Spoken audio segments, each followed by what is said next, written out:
know the only thing on your mind was probably one day I want to be probate judge. So when I was growing up, my dad was in law enforcement. So I kind of thought, hey, I might do that because, you know, a lot of kids, you play cops and robbers in the backyard. And, you know, my dad lived that, you know, before he passed. And when I got the opportunity at 21, I joined the sheriff's office. So I followed right in his footsteps. So coming up, I didn't think about probate hardly any. You wanted to be a law enforcement officer. That's right, yes, sir. And where did you grow up? Remind people where you grew up. I grew up in Belton, so just down the road from downtown Anderson, about 12 minutes. Been there just about my whole life. And you said at what age you joined law enforcement? At 21. So you can be a law enforcement officer at 21. So as soon as in November I turned 21, and the next March I was hired on at the sheriff's office here in Anderson. And then how long did you serve there? I was there 16 plus years. Tell people about what it was like being in all the things you did in the sheriff's office. So as with most deputies, you come in as a uniform patrol guy or gal. I spent 3 years on uniform patrol, so we answered calls for service, did some traffic stops, a little bit of drug enforcement. Then I got on a proactive team. I did that for about 3.5 years. And that was where you didn't answer calls for service, but you were available, and you targeted hotspot areas in the county that had higher crime rates that our statisticians were able to find. You know, you would saturate an area for a while. Then I did, about 8 years of narcotics investigation, so both long and short term. So I did drug work for around 10 years. When Sheriff McBride took office, I was promoted to a sergeant over our proactive team. Did that for a little while, and then there was a vacancy as the spokesperson. So the PIO role came open. The sheriff reached out. It looked good for my schedule because I got kids that are busy, and a lot of that stuff you can do from a cell phone. Now being on call, I've been on call since 2009, so that was just a little extra part. You know, when I took that role in 18. The PIO role gave me an open book to the office. So instead of just knowing uniform patrol and drug work, I was able to learn about every section of the office, as well as handling subpoenas and FOIAs. I was able to branch out, and I learned more about the county government and different roles and other court settings and other county offices that I generally wouldn't have anything to do with. I got to learn these people, and I meet these new people, learn how they do things, and kind of grow as an employee of the office. And how did that time with the sheriff's office help you prepare for this probate judge role? So I think a lot of it is going to be the preparation on how to treat people and how to talk to people.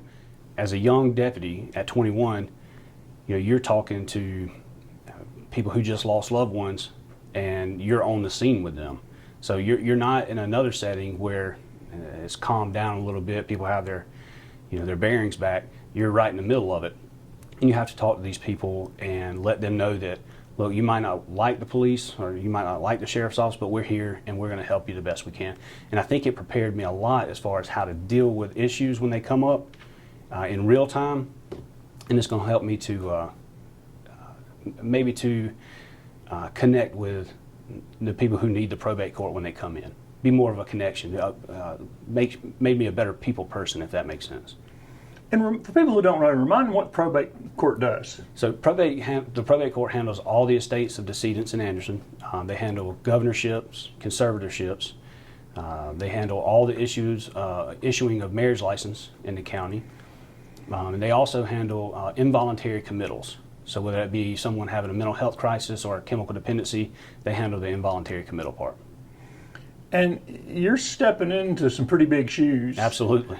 Somebody who, both as probate and before that, maybe half a century almost covered. Has she been helpful in you making this transition? Absolutely. Judge Newton has been great, and her service to Anderson County has spread over 40 plus years. She's been very helpful. She's offered me to come into the office, view some hearings, meet the staff. It's been a good process between she and I. For people who've not met you, JT, tell people something about you. Tell them what about your family, what some of your hobbies are. What do people need to know about you? What do you want people to know about you? Well, like I said earlier, I grew up in Belton. I graduated from BHP. Family still down there? Yeah, my mother is. Yep. Now, I got a sister that lives in Belton. She's an RN at AMED as well. Married my wife in 2006 also. We got 3 daughters, 17, 14, and 9, fixing to be 10 in a couple of days. We still live in Belton. We got 2 dogs. We enjoy activities as a family. whether it be tennis up the road, walking the dogs. All three of my girls are very athletic, so we spend a lot of time at either dance competition, softball field, or volleyball. So we've been blessed, and we get to watch them do what they love, and we love watching them do it. So a little bit about me: I graduated from after BHP. I went to Tri-County, got my associates there, my bachelor's degree at AU, and my master's from the Command College of South Carolina here at AU. So. Another little bit about me is I'm excited about being able to continue my public service, just in a different role.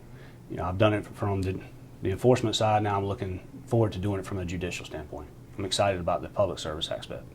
And your colleagues and family and friends, how do they feel about you in this new role? How do they think about your new position? They're all excited for me. I'm sure some of them are nervous, just as I am, because I am filling big shoes. Judge Newton's been there for a long time, and but a lot of what we can do. When I take office on the 3rd of January is to use what she's already done, so there's no need to reinvent the wheel. So the things that she's doing well, just continue to do those. I'm not necessarily nervous so much as I am excited. I got kind of an excitement butterfly in my stomach, looking forward to it. And my friends, my family, they were all very supportive. Even before I announced that I was going to run for it, they said, "Hey, that's a people person job. I think you'd be great at it." Well, a lot of the probate roles in the probate court is nobody needs you until they need you. And nobody's coming to probate court when they're having a good time. It's either dealing with death or somebody's mentally incapacitated and they're having to put somebody in a establishment somewhere. I mean, you may be having a good time when you go get your marriage license, and then 2 years down the road you might regret that too. So there's no telling with that. But I want the public to know that me and the staff look forward to serving them when they need us. It's a court, like I said, that you don't need until you need it, and I want a friendly face and somebody who is able to walk you through a process in a difficult time. So we're looking forward to serving Anderson.